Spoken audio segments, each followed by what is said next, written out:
Rekan-rekan guru dan kepala sekolah, berjumpa lagi dengan saya di channel Taipabu 15. Pada video ini kita akan melanjutkan pembahasan mengenai pelaksanaan asesmen nasional dari sisi instrumen pelaksanaan. Sebelum kita ikuti infonya, kepada rekan-rekan guru dan kepala sekolah yang belum subscribe channel ini, silahkan subscribe dan simak videonya sampai selesai. Apa perbedaan asesmen nasional dengan ujian nasional? Perbedaan instrumen asesmen nasional dengan ujian nasional dijelaskan pada tabel berikut. Pertama, dari sisi jenjang penilaian. Ujian nasional dilaksanakan di SMPMTS, SMA-MA dan SMK, sementara asesmen nasional dilaksanakan dari SDMI, SMPMTS, SMA-MA dan SMK. Kedua, dari sisi level atau kelas siswa. Ujian nasional diikuti oleh siswa kelas akhir, sementara asesmen nasional diikuti oleh siswa kelas 5, 8, dan 11.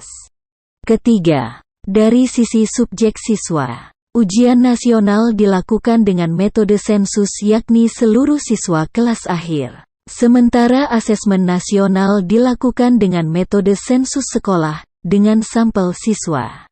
Keempat, dari sisi tingkat jenis tes. Ujian nasional menggunakan tingkat jenis tes high stack, sementara asesmen nasional menggunakan low stack. Kelima, dari sisi periode tes per siswa. Ujian nasional dilaksanakan selama 4 hari, sementara asesmen nasional dilaksanakan 2 hari. Keenam, dari sisi moda pelaksanaan. Ujian nasional menggunakan semi-online, sementara asesmen nasional menggunakan moda full online supervised, semi-online dan offline untuk sekolah tertentu. Ketujuh, dari sisi model soal. Ujian nasional menggunakan soal pilihan ganda dan isian singkat, sementara asesmen nasional menggunakan model pilihan ganda kompleks, menjodohkan, isian singkat dan uraian. Instrumen apa saja yang akan digunakan dalam asesmen nasional? Asesmen nasional terdiri dari 3 instrumen, yaitu A. Asesmen kompetensi minimum, AKM, yang mengukur literasi membaca dan literasi matematika, numerasi, siswa. B. Survei karakter yang mengukur sikap, nilai, keyakinan, dan kebiasaan yang mencerminkan karakter siswa. C. Survei lingkungan belajar yang mengukur kualitas berbagai aspek input dan proses belajar mengajar di kelas maupun di tingkat sekolah. Apakah yang dimaksud dengan minimum pada AKM? Asesmen kompetensi minimum, AKM, dilakukan untuk mengukur literasi membaca dan numerasi matematika siswa. Konten yang diukur pada literasi membaca dan numerasi adalah konten yang bersifat esensial, serta berkelanjutan lintas kelas maupun jenjang. Tidak semua konten pada kurikulum diujikan, sehingga sifatnya minimum. Apa perbedaan AKM dan survei karakter? AKM mengukur hasil belajar kognitif yang mengukur literasi membaca dan literasi matematika atau numerasi siswa. Sementara survei karakter mengukur hasil belajar emosional yang mengacu pada profil pelajar Pancasila, di mana pelajar Indonesia memiliki kompetensi global dan berperilaku sesuai dengan nilai-nilai Pancasila. Apakah instrumen survei lingkungan belajar sama untuk siswa dan untuk guru? Tidak. Meskipun survei lingkungan belajar menggali informasi mengenai kualitas proses pembelajaran dan iklim sekolah yang menunjang pembelajaran, namun pertanyaan akan disesuaikan dengan perspektif respondennya.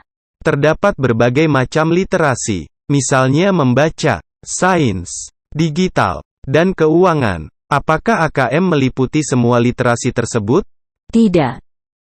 AKM tahun 2021 hanya mencakup literasi membaca dan literasi matematika atau numerasi.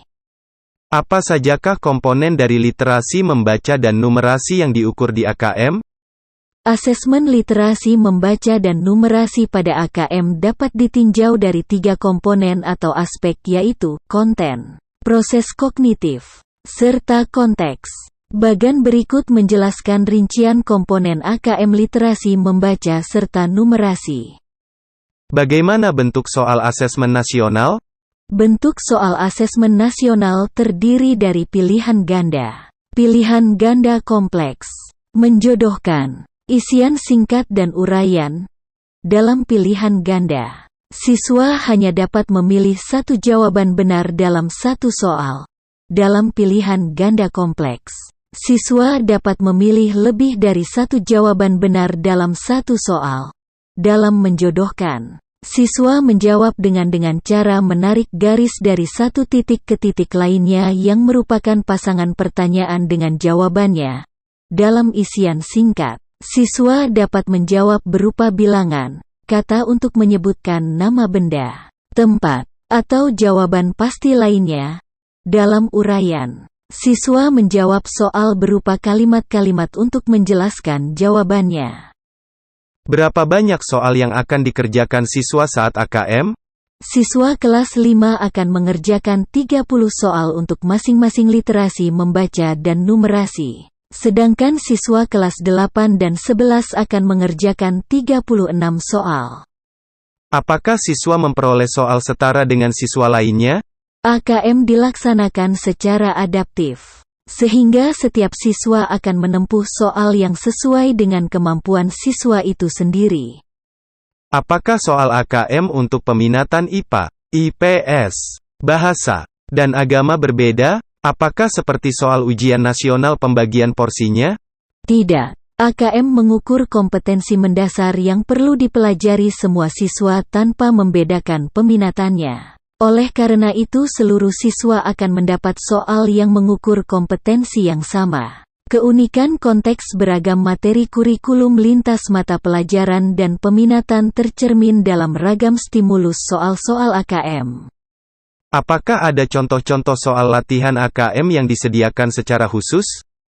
Ya, Pusmenjar menyediakan contoh soal AKM pada laman https://pusmenjar.kemdikbud.go.id AKM. Adakah semacam kisi-kisi untuk mengikuti asesmen nasional? Kapan dan di mana kami dapat memperolehnya?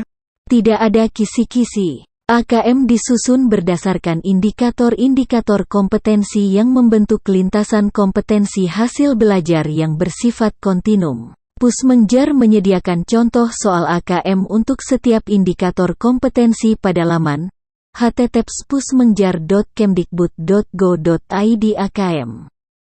Apa saja perangkat yang dapat digunakan untuk tes ini?